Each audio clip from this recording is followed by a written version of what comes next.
नमस्कार दोस्तों, मैं रजनीश उपाध्याय आपके अपने चैनल अर्थिंग गुरु में एक बार आपका फिर से स्वागत करता हूं। दोस्तों, आज हम इस वीडियो के माध्यम से ये जानेंगे दोस्तों कि जो हमारे घरों में बिजली का सप्लाई यानी इलेक्ट्रिक जो सप्लाई आता है वो एसी करंट होता है कि डीसी करंट होता है, और एसी और डीसी करंट में अंतर क्या होता है। इन सारे मैटर पे आज हम डिटेल्स में बात करने वाले हैं दोस्तों।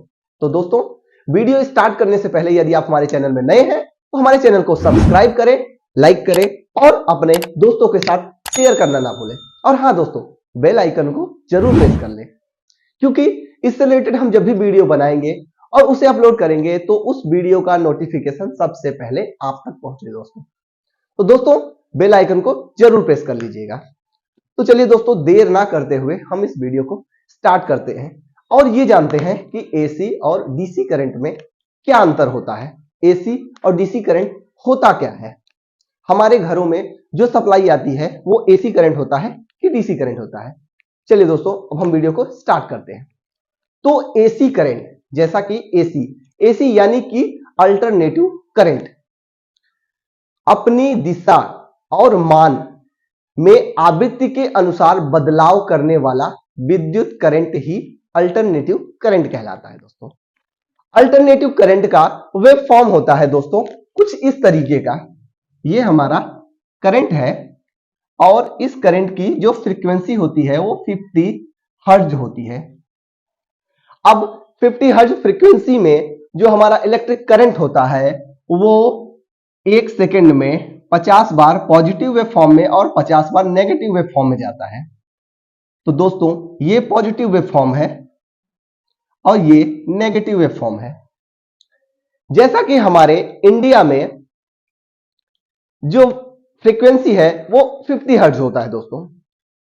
बिजली विभाग से जो विद्युत हमारे घर तक आती है वह अल्टरनेटिव करंट होता है दोस्तों।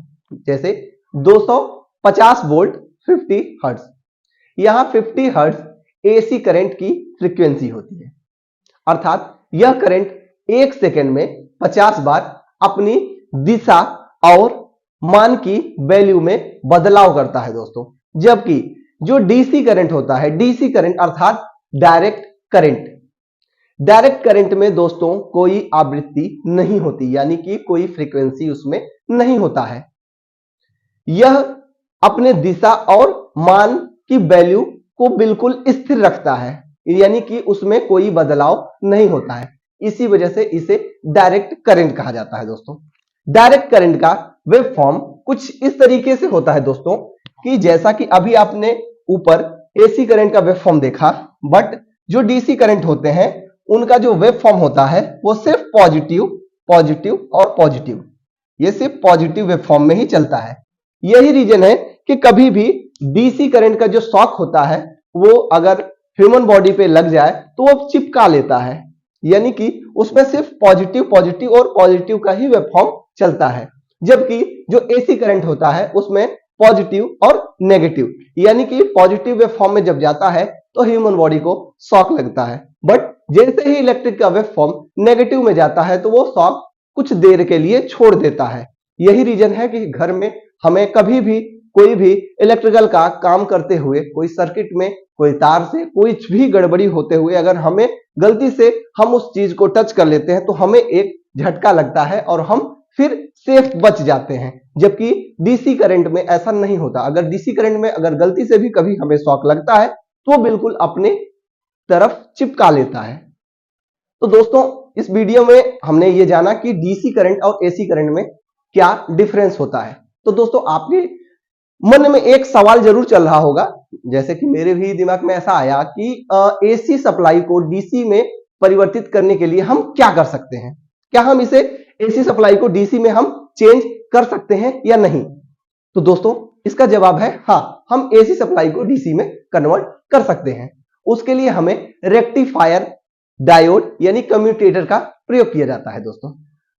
डीसी सप्लाई को एसी में परिवर्तित करने के लिए हम लोग इन्वर्टर का भी प्रयोग करते हैं। जो हम लोग घरों में अपने इन्वर्टर यूज करते हैं उसके लिए जो बैटरी होता है, तो दोस्तों जो बैटरी से सप्लाई आता है वो डीसी करंट होता है, बट उस डीसी करंट को हम अपने इन्वर्टर के माध्यम से एसी करंट में चेंज कर देते हैं।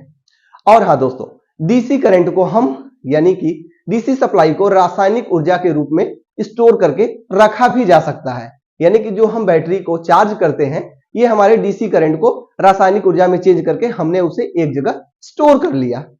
चलिए दोस्तों, आज के लिए सिर्फ इतना ही। अब हम मिलेंगे किसी नए वीडियो में और बात करेंगे किसी नए टॉपिक पे। तब तक के लिए जय हिंद, जय भारत, वंदे मातरम।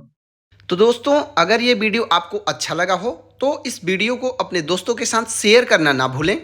हमारे चैनल को सब्सक्राइब करें, लाइक करें और बेल आइकन को प्रेस कर लें ताकि इससे रिलेटेड हम जब भी वीडियो डालें उस वीडियो का नोटिफिकेशन सबसे पहले आप तक पहुंचे।